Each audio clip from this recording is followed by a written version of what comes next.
Hey everyone, welcome back to another episode of your Daily Guides.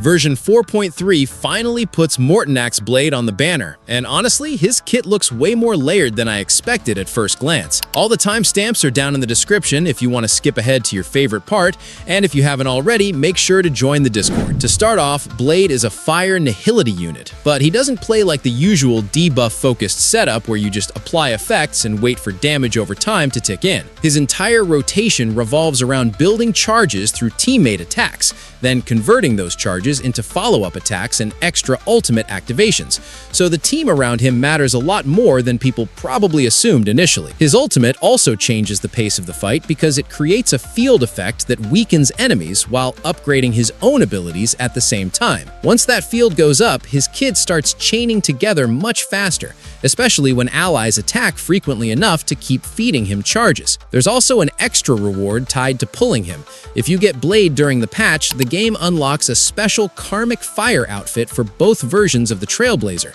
which feels like Hoyoverse trying to make the banner feel bigger than just another character release. The banner schedule itself is stacked with reruns. Phase 1 has Mortenax Blade alongside Yao, which already makes that half of the patch pretty heavy if you skipped her before. Then Phase 2 shifts into Cyrene and Phanon reruns, so they're basically loading both halves of the update with high-value banners instead of treating one side like filler. Outside the character stuff, the event lineup actually looks pretty solid.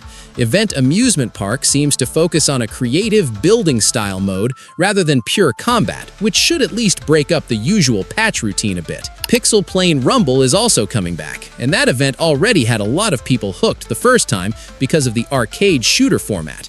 It's simple, but it works. They're also adding 2 new relic sets called As Navigator Sees It and Divine Querying Mastersmith, plus new Ascension materials and another Trailblaze mission chapter. We don't have the full long-term meta impact yet, but whenever they add relic sets alongside a major nihility release, there's usually some pretty obvious synergy being set up behind the scenes. One of the more useful quality of life additions is the new mobile widget feature.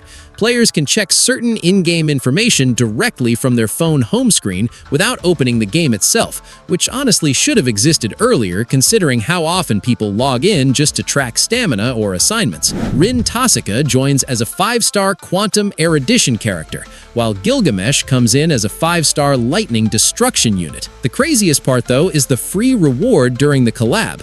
Players will apparently get to choose either Gilgamesh or Archer for free through a login event, and that's honestly a massive giveaway considering how valuable crossover characters usually are in gacha games.